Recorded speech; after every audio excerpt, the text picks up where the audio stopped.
Assalamualaikum warahmatullahi wabarakatuh. Perkenalkan, nama saya Fatur Rahman. Saya dari Prodi Sistem Informasi di Jakarta.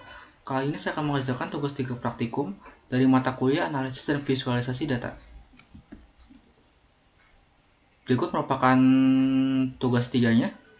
Pada tugas 3 kali ini, saya diminta untuk membuat sebuah aplikasi visualisasi data interaktif menggunakan Shiny yang nantinya akan memungkinkan pengguna untuk memilih variabel yang ingin divisualisasikan. Kemudian pengguna juga dapat memilih jenis plot yang ingin dilihat, seperti scatter plot interaktif, line plot interaktif, bar plot interaktif, dan tabel datanya. Di sini terdapat sebuah dataset yang sudah disediakan pada e-learning dengan format XLSX seperti ini. Dan saya sudah mendownload datanya dan saya masukkan ke dalam folder praktikum cuaca. Di sini saya akan langsung masuk ke RStudio-nya.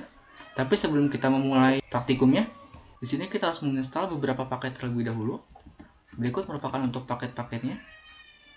Untuk yang pertama di sini kita harus menginstal paket Shiny. Ini merupakan fungsi utamanya untuk menampilkan aplikasi antarmukanya. Kemudian yang kedua di sini terdapat Plotly, yang dimana memiliki fungsi untuk menampilkan grafik interaktif. Kemudian yang ketiga di sini ada DT. DT itu merupakan data table interaktif. Kemudian yang terakhir di sini ada menginstal paket RedExcel. RedExcel ini berfungsi untuk membaca data Excel. Karena di dalam tugasnya ini kita disediakan data Excel, jadi kita harus menginstal paket RedExcel terlebih dahulu agar dapat membaca filenya. Kemudian setelah menginstalnya, kita harus melakukan load pada paketnya menggunakan fungsi library, yaitu di sini terdapat library Shiny, Plotly, DT, dan RedExcel. Karena di sini saya sudah menginstal dan melakukan load pada paketnya, jadi saya tidak perlu melakukannya lagi. Jika kita sudah menginstal semua paketnya dan melakukan load pada paketnya, selanjutnya saya akan melakukan pemanggilan data. Di sini saya sudah meletakkan datanya pada folder praktikum cuaca. Sebelum memanggil datanya, di sini saya akan mengubah nama file terlebih dahulu agar terlihat lebih pendek dan lebih singkat untuk menuliskannya.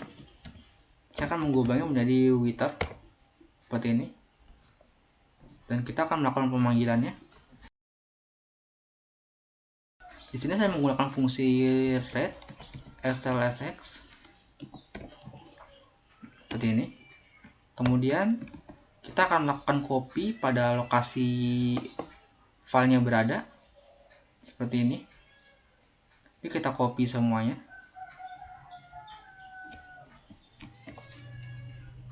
Jika sudah, langsung kita pastekan saja di sini.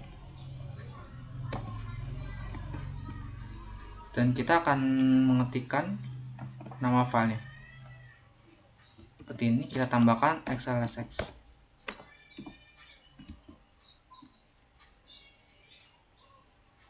Jangan lupa untuk tandanya ini kita akan ubah menjadi garis miring kanan.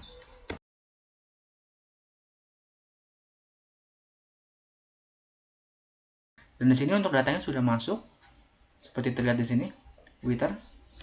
Dan saya langsung akan mulai saja untuk menuliskan codingannya.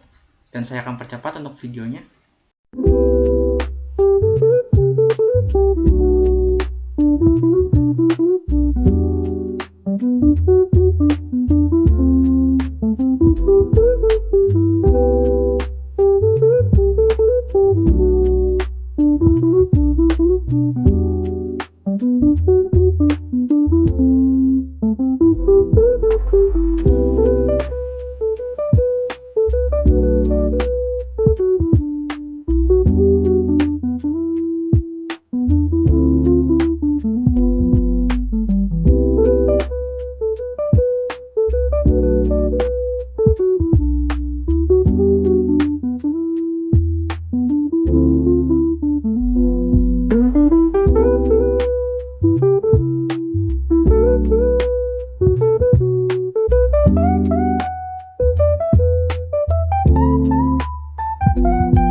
Berikut merupakan tampilan kodenya.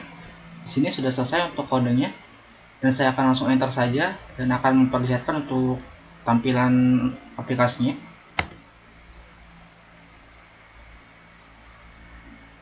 Berikut merupakan tampilan aplikasinya. Di sini terdapat judul, yaitu dashboard visualisasi cuaca. Kemudian kita bisa memilih variabel X-nya seperti ini. Ada juga untuk variabel Y bisa dipilih seperti ini. Kemudian di sini juga kita bisa memilih untuk tampilan scatternya seperti scatter plot, line plot, bar plot, dan tabel data seperti ini. Di sini saya akan jelaskan terlebih dahulu untuk kodenya. Di sini saya menggunakan fungsi UI. Ini berfungsi untuk tampilan antarmukanya. Kemudian sidebar layout. Ini untuk tampilan di atas ini seperti dashboard visualisasi cuaca, variabel X, Y, dan tampilan. Kemudian di sini ada main panel. Di sini berfungsi untuk menampilkan tampilan layarnya. Selanjutnya di sini terdapat server, yang dimana di sini untuk mengolah grafik datanya. Di sini terdapat output grafiknya untuk merender plot. Kemudian di sini saya menggunakan fungsi rect, yang dimana ketika kita memilih table, maka grafik yang sebelumnya dipilih akan berhenti dan beralih ke table data. Kemudian pada bagian selanjutnya di sini ada defuiter. Ini memanggil data dari Twitter yang sebelumnya untuk diolah ke dalam grafik. Kemudian selanjutnya sini saya menggunakan fungsi surplus warning. Fungsi ini berguna untuk mengubah karakter yang ada di dalam data Excel menjadi numerik agar lebih rapi dan tidak bertumpuk untuk datanya. Selanjutnya di sini ada fungsi isNA. Fungsi isNA ini berguna untuk menghapus data yang memang kosong dari data Excel yang sudah diberikan. Jadi terdapat beberapa data yang mungkin saja di dalamnya itu memang kosong dan tidak harus ditampilkan di dalam grafik, yang artinya data tersebut bukan bagian dari grafik. Seperti ini contohnya, saya akan contohkan. Di sini semua data termasuk bagian grafik, tapi ada satu data yang memang bukan bagian grafik. Saya akan coba perlihatkan. Nah, di sini merupakan satu-satunya data yang merupakan bukan bagian dari grafik, dengan tulisan argumen 1 is not a vector. Artinya bagian ini bukan bagian dari vector. Sisanya itu ada semua. Karena memang yang dihapus cuma satu bagian.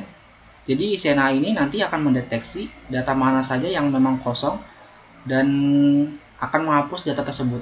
Kemudian di sini ada df order, yang dimana fungsinya untuk mengurutkan nilainya dari yang terkecil hingga yang terbesar.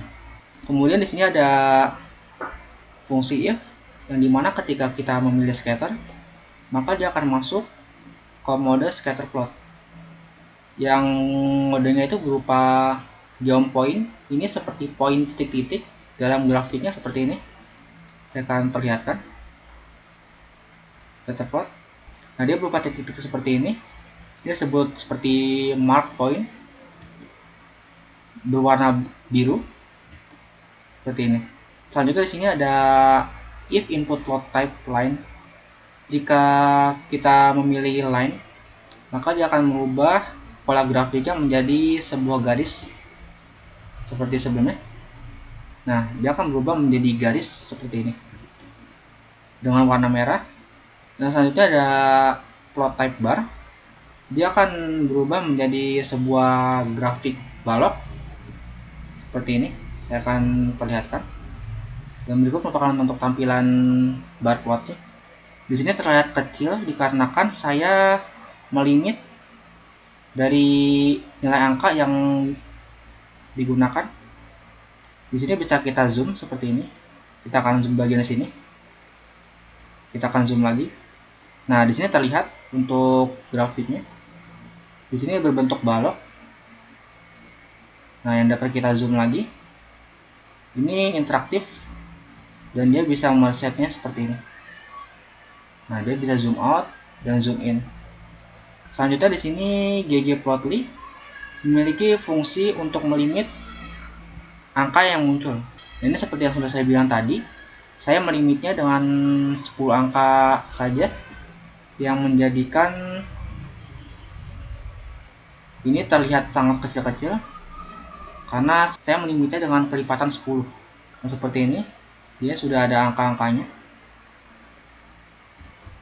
Selanjutnya di sini ada output table, yang dimana gunanya untuk merender data table. Seperti ini saya akan tunjukkan untuk data tabelnya. Berikut merupakan untuk tampilan data tabelnya. Di sini bisa digeser ke kiri. Semua untuk datanya sudah rapi tersusun. Dan ini sama seperti pada Excel. Ini bisa kita lanjut ke nomor 2, 3, 4 dan seterusnya sampai data terakhir yaitu 366. Mungkin sekian tugas 3 praktikum saya kali ini. Kurang lebihnya mohon maaf. Wassalamualaikum warahmatullahi wabarakatuh.